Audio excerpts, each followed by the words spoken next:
and welcome back to the Film School Rejects. I am your co-host, Skye Williamson, and with me today is... I'm Billy Howells. And today we are going to be doing like a Valentine's Day special. So what other way to go through film other than obviously the romance genre, but more importantly, the 2000s rom-com, the pinnacle of romance, because it seems to be like lost. There are some films that I love that are more modern, and I know Billy loves is it Set It Up? And I'd say that's like it has elements of a 2000 I rom-com. have Would you never agree? seen Set It Up. I don't know where You you got have? that from. You I've never seen that. you made me watch it. You told me, you're like, Skye, you're gonna love it. It has Glenn Powell in it, and I was like, Yeah. maybe. I told Come you on. to watch it because I had Glenn Powell in it, not because I'd seen it. So you recommended it to me. Just because I recommend No, something you're doesn't mean lying I've to seen it. me. You're lying to me. No, I know you've seen it. I know you've seen it. Stop lying, Billy. I haven't, Billy actually honestly. loves rom-coms. He cries to rom-coms. Yeah, Anyone Anyway, But You so was the saddest song last year. I love Glenn Powell. He's such a 2000s rom-com like man. He's not Matthew McConaughey, but he could be. I think that's one part of day. his appeal, is that like he feels like a movie star from like the 2000s. Yes, I do really see that, and then you see him in like, what was it, like Hitman, and then you go, oh, you liked Hitman, didn't you? So I loved it, man. I thought it was great. okay, so what is your favorite rom-com? What will you be watching this Valentine's Day, Billy? Well, we were talking about this before we started. I need to have a debate with you. Is Mamma Mia a rom-com? It is a musical, as it's defined in genre. I'd say it has romance intertwined. I wouldn't say it's like a rom-com. I'd say Mamma Mia 2 is more like a rom-com than Mamma Mia 1. Yeah. You have one of my favorite scenes, which is like when it's not a mountain. I know it's not a mountain, but like when they're going up the steps and they have the winner lose it all. That's a good moment. But the whole film is like it's a feel-good film between the mother and the daughter. I feel like it's not a rom-com, but I feel that way with Love Actually sometimes. I feel like some elements of it aren't rom-coms, but then there's enough of it that it is a romance. Like I if think some of Love the, Actually is completely a rom-com. I know, but like if some of the segments weren't there, it wouldn't be as much the rom-com as it is. Does it feel more like a romantic drama almost? No, it's just a Christmas movie. It's a feel-good Christmas True. movie. Like Mamma Mia is a mother-daughter not Christmas movie though. Like that's like the main thing. Like how while Bridget Jones is a rom-com as it's defined in genre, its subgenre is more like her finding herself kind of film. Like a coming of age film. But Are you gonna go see them do Bridget Jones? probably. You know what, I will. But okay. My question for you, because you clearly think Mamma Mia is a rom-com, would you classify 500 Days of Summer a rom-com? Yeah. Yeah. Oh, blank. Really? Yeah, definitely. Even though like no one ends up together? I mean, it definitely subverts certain expectations of the rom-com, because this is the thing with the rom-com I find, is that I love the genre, but because it is very much about it's the journey, not the destination. We all know how a rom-com is going to end generally, right? So for me, the premise has to really hook me. That's why when we were kind of planning out this video and you gave me a bunch of films, I'm just like, I haven't seen those because like the premise has to really get me. I want you to know what I've written on this list. Like some of them, fair enough. Like Along Came Polly or The Ugly Truth. That was just like I only watched it for the actresses. But some of the ones Billy has not watched. Okay, you're gonna be shocked. 27 Dresses. The Holiday. Serendipity. And worst of all, How to Lose a Guy in 10 Days. Billy has not watched. These are cult classic films. It's a disgrace, Billy. It is. I'm hurt. Like, how are they not interested in, like... Because I can just go to the rom-coms I know I like. Okay, so what is your favourite rom-com? What do you recommend for Valentine's Day? If we're not going to count Mamma Mia... Okay, so Mamma Mia if we count it, and if not? If we don't count Mamma Mia, out of the films we have on this list, I'm probably going to go 10 Things I Hate About You. Classic, Ten and Things is based great. on Shakespeare. We love it. What do you like about 10 Things I Hate About You then? It just has it's just good vibes. That's kind of the best way to describe it. It just makes you feel good. Again, you know how it's going to end from the very beginning. Um, I don't know what you mean by that, Billy. How? Um, there's two romance going on, and I'll be honest, I didn't think the guy had a chance. He learnt French for her, and she was interested in the Italian guy. So how did you know that was going to end up with them together? I just it was my sixth sense. Okay, anyway, so I'm discussing what makes the 2000s rom-coms the best genre, and why I don't think rom-coms hit anymore. Like if they do hit, it's because they have like elements of a 2000s rom-com in. The 2000s rom-com can be summed up with low-rise jeans, flip-flops, a woman that is in communications and fashion magazines. Like that's like the very core of a 2000s rom-com. I love rom-coms. I feel like I can't watch the modern ones because I actually hate when they use a dating app, and there just seems to be a new wave of rom-coms that are just all based on dating apps, and it irks me because I hate when I'm set in a time zone for like a Hmm. romance because I'm thinking no, like I don't want to be reminded that my only option in this day and age is dating apps. I want you to meet not in a fresh meat kind of sense. I want to meet you in the grocery shop and then hit it off. Okay. Well, would you classify Fresh as a rom-com? Yes, yeah, I really liked Fresh. I thought it was really original.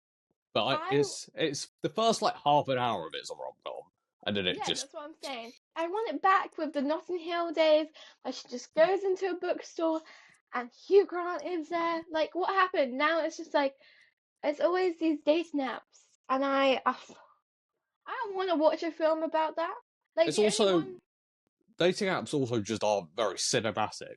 Like no, how many different ways can you shoot a phone?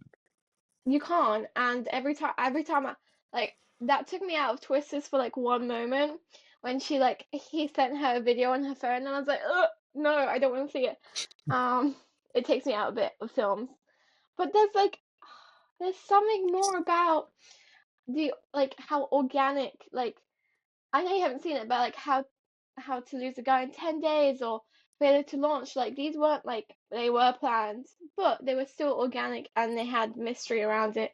And what's like the most recent rom-coms you've seen like on Netflix especially is where rom-coms come to die. Hmm.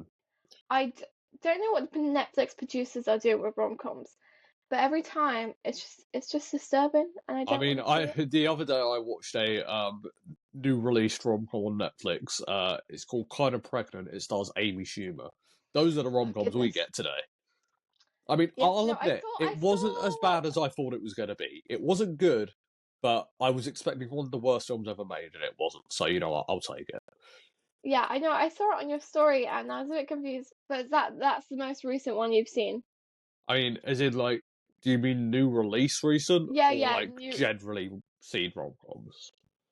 generally like on Netflix I mean, I rom-com. did watch Bridget Jones's Diary for the first time a couple of weeks ago. Okay, and what did you think of it? I liked it. It was good. I did kind of. I wasn't as interested in the Hugh Grant romance as I was to Colin Firth, personally. No, you're actually just supposed to be in love with Hugh Grant. That's like the premise of the film. But You're not. I was very insane. And that fight scene between the two is probably the best sequence of the movie. I'll say. I'll take that. I'll take that. But like, I'm talking about like the demise of like, oh my goodness, like after two and after three and after four and after there are five of them. I don't know. They're just so bad. Or he's all that. Oh my, that's the worst rom com I've This is ever what I'm seen. saying. Or like to all the boys I love before the first one. That is like a It's not made in 2000s, but that is like a 2000s rom com until halfway in the movie. I think halfway through the movie they just kind of lost the budget somewhere, and then the second one and the third one. was not that was a modern rom-com. I think Netflix got they saw they kind of just all did it at once, and I feel like they kind of just ruined it. It's kind of like Bridgerton season 3 is they kind of let the producers do what they want, 1 and 2, and same with the first two, all the boys I loved before. And then you can just feel when Netflix gets involved and they ruin it. And now it's just a rom-com that's cringy and they're saying things that I don't want to hear. You know what? I actually quite like the To All the Boys movies. I like the first one. I I don't like like the all second, three. third one. I hated the ending of two. Like the ending of two legitimately made me mad. She Um, should have chose John Ambrose. exactly. I remember having a discussion with someone about that. It's genuinely one of. I don't think an ending has made me that mad since Star Wars: The Last Jedi. Agreed, agreed. And also, I read the book, and I remember the book, and she was like in the car going over to Peter, and she was like, I should choose Peter. No, I should choose John because he's like the better person, but I'm gonna choose Peter. And I was thinking, no! Like, and then I don't think you've watched XO Kitty, but it's like the series version Oh of yeah, her I've little heard of it. sister. Yeah. Incredible. It has like themes of a 2000s rom-com with like the K drama kind of like it's not a K drama, but it has elements of it in it. And in season 2, he came up on my screen. I thought La Jean was coming up. I see Peter and I think, get out. Because why are they still together? I was like, that relationship is not lasting I think that's past what made the college. third film the hardest watch of the three, for sure. Because the relationship's not lasting. Like I don't believe it. Like No. there's just something about it that you can feel that this person is too chronically online, and that's how I feel about Peter Kavinsky. Like I watched a good Netflix movie that was this time last year, which has Alfie from um Emily in Paris. I'm not sure if you've seen it, but it was like a whole theme of how they were both born on the same day. One of them has like all the luck from New Year's, and one has all the unluckiness. And then together, like they kind of mash together, and then eventually like she's kind of jealous because he has all the luckiness and she thinks he has this great life, and then he has like problems with his mum at home who's like struggling with like dementia, and then like she's like it's like coming like she learns something about herself, he learns something about himself, and then like they actually become better people when they end up together.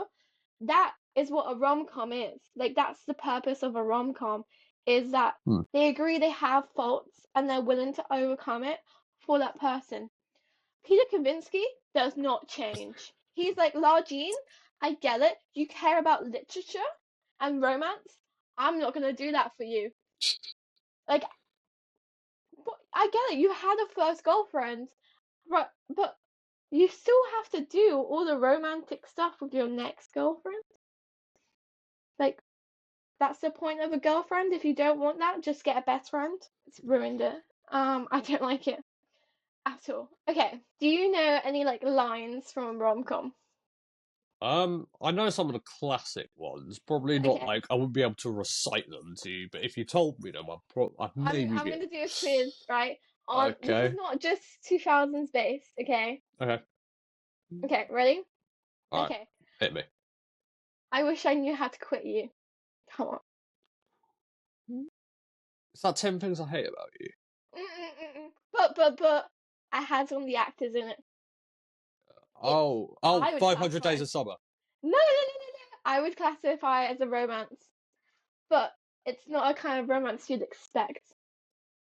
But it's still like a classic.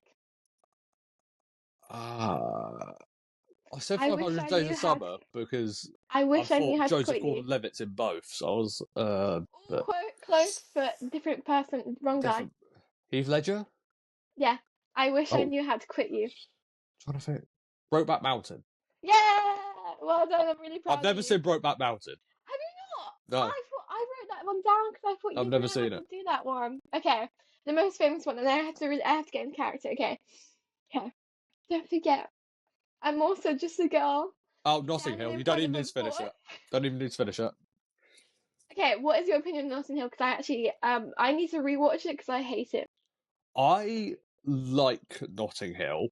Okay. But I think like the first act of that movie is fantastic, and then Julia Roberts' character just gets quite annoying.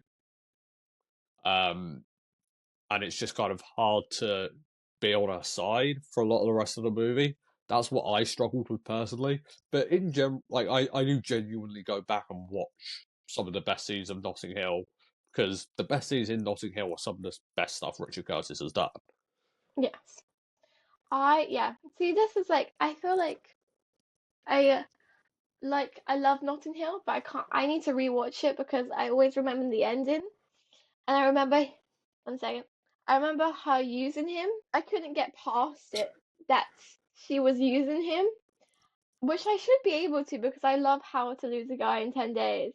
But I think because it was set up to me from the beginning, it didn't feel as much as a betrayal when I was younger than it did when I was young and watching Notting Hill. Which is I a mean, shame. I watched it for the first time about 5 years ago. I remember watching it for the first time in lockdown, and I don't know if I'd feel this way now. But I remember when I watched that, I actually thought Julia Roberts was miscast. I didn't really believe her in the role. Really? Yeah, I love watching Julia Roberts and I feel like she does just have such a old Hollywood face that I could just watch her in everything. I And believe I her feel like more in Ticket to Paradise. oh, that's I wrote a whole that was like I love that film so much. I do like Ticket to Paradise. I think this is my issue with new films is that I feel like if I look at someone in a rom-com and I think, yeah, they could be on Love Island, I don't want to watch it. I Yeah, don't know if that makes sense. Like there's no uniqueness about them that they all look like they could go on Love Island, like which is you want to not. feel like this is it's someone you could just see in the street. Yeah, that's what I mean. Like the first time I watched You, like the first like and they meet in a bookstore, like it's organic. I like it. It's not. It's timeless. Yeah, it's that's what I mean. It's timeless. All these films are timeless, and I feel like that gets lost, and it's very, it's very disappointing. Okay, but okay, you're gonna get this one, and I know.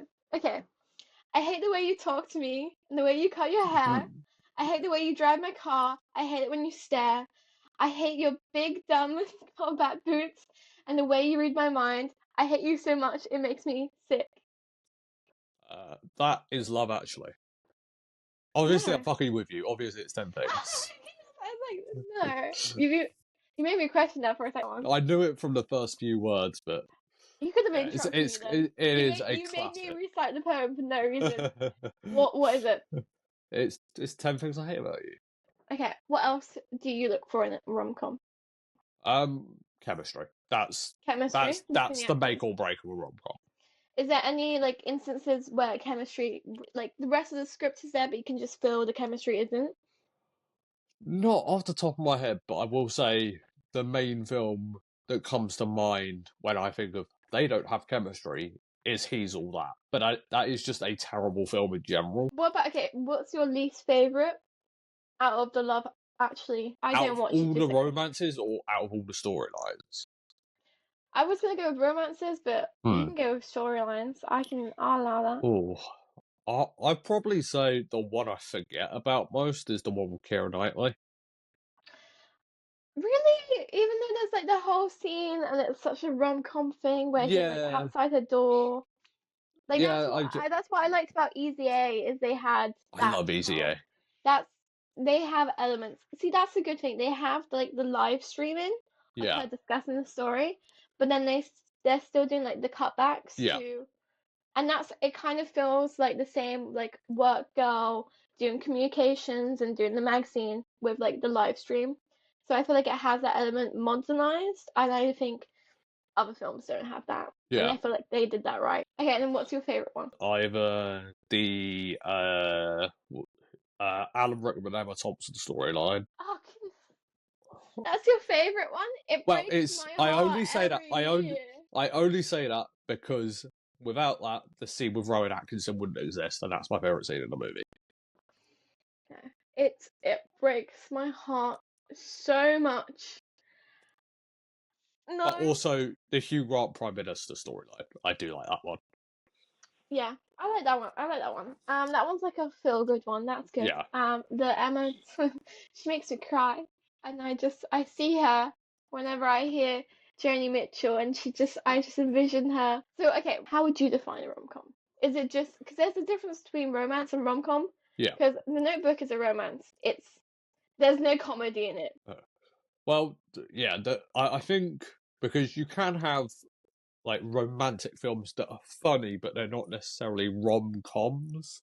Like for me, a rom-com, the comedy has to come from the romance, and Okay. that's to me what a rom-com is where the comedy is like really ingrained within the story. If you want a rom-com that makes you think, yeah, I deserve better, then it's 500 Days of Summer, and Mm-hmm. you want to like be like, yeah, I hate him. I can't believe he did this to me. Basically, 500 Days of Summer is for all of you going through a situationship. That's what I recommend. 500 Days of Summer. I also recommend How to Lose a Guy in 10 Days because you think he should be doing all that. He should be on his knees apologizing all the time, and he's not. I will say I have been. They're not rom. I don't know, are they? But I have been watching the Before movies for the first time. With Ethan Oh, Hawke. Yeah. oh no, I've they're not rom-coms. They're I've watched romance, I've not watched the first two. I haven't seen the last one yet. So they are incredible movies. they are so Um, good. they're beautiful, and I love the dedication that the Yeah. film series has to like wait years in between to film Hmm. them. Like they could have done the typical route of filming it all at once and just like age them up with makeup, but that it just kind of makes it a classic. I'm terrified. So I don't want you to spoil it for me, but I'm terrified something really bad is going to happen in the final film that I don't want to happen. I'm not gonna say anything. I say watch it. Okay. Okay. Watch it with That's not watch it giving me with a any box of faith. tissues. Watch it with a box of Okay. tissues. Great. Thanks. No, it's good. It's good. Don't worry. You'll like it. I want to see what this kind of pregnant thing is. Oh, it's number one in films today, apparently, according to Oh, that means Netflix. it's great then. Exactly. I don't know why you're complaining. Oh, do you? Is it old enough to have a letterbox ranking on it? It does. It's quite That's low. what I want to see. But I'm sure Billy has already written his opinion on letterbox. Kind of pregnant. Okay. I gave it 2.5 stars, which, considering I thought the ceiling for that would be 1.5 stars, Okay, it's an but improvement. the average is 2 stars, Billy. So you went high. You went high Yeah. compared to everyone else. Okay, are you ready for my dramatic reading of your review? Oh, please. I went into kind of pregnant expecting to hate it, even though this is just kind of there at the end of the day. I'll take it. Kind of pregnant has a surprisingly solid Amy performance. They have good chemistry. I do appreciate underlined, tries to go into deeper feelings of motherhood and wanted to be a parent. The laughs are hit or miss. I definitely laughed more than I thought I would. See, this is quite a positive review. I don't believe you hated this film. I Two and didn't a half hate it. stars from you. That's like 4 stars from me. To me, 2.5 stars is it's average, but it's like more on the negative end of average. Okay, and my last one, which you must get. But it depends on how quickly you get it because it's a long one. The end part is obvious, but I'm not going to go that. Uh huh. Okay, it seems to me that love is everywhere. Often, it's not particularly dignified or newsworthy, but it's always there. If you look for it, I've got a sneaky feeling that you'll find love actually is all around. I had a feeling it was Love Actually, but obviously that's just confirmed it. Yeah, you should do, but that's one point you're supposed to jump in near the start. I knew that was Richard Curtis at the very least. How? Did I do his voice? I don't think No, so. Richard Curtis just has a very specific way of writing where Hmm. you can just tell that's his dialogue. I love narrators in films. I think we should bring them back. Yes, Bring definitely. them back. Yes. I Bring it love. back. Yeah, I think narration is one of the best like cinematic It's my tools you can favorite use. way, and I can't see it anymore. And if they do, it's awfully done. I mean, I will say one rom com that has come to mind that is one of my comfort movies is Forgetting Sarah Marshall. Oh, That's with Adam Sandler and oh, I love her. What's her name? Nope. No, It's Jason Segel, Mila Kunis. no, I don't know. Okay. Yeah, that's genuinely one of my comfort movies. I just think that movie's really funny. It's really Oh, smart. right. It's where it's basically Jason Segel's girlfriend breaks up with him, and he goes to Hawaii, and they're on the same resort. But yeah, I think that's all I have today on the rom-com front. If you have anything else. No, I think that's it. Let us know your favorite rom com. Let us know below. Yes, what themes of rom-coms you're after, whether it is the 500 Days of Summer kind, or it is, in fact, things like serendipity. Very different people. One of you shouldn't be single on Valentine's Day. The other one, if you agree with Tom, probably should be actually. Anyway, that's it for us today. Thank you, Billy, Thank you, Skye. and that's it. That's been us, Film School Rejects. See you next time. See you on the next one.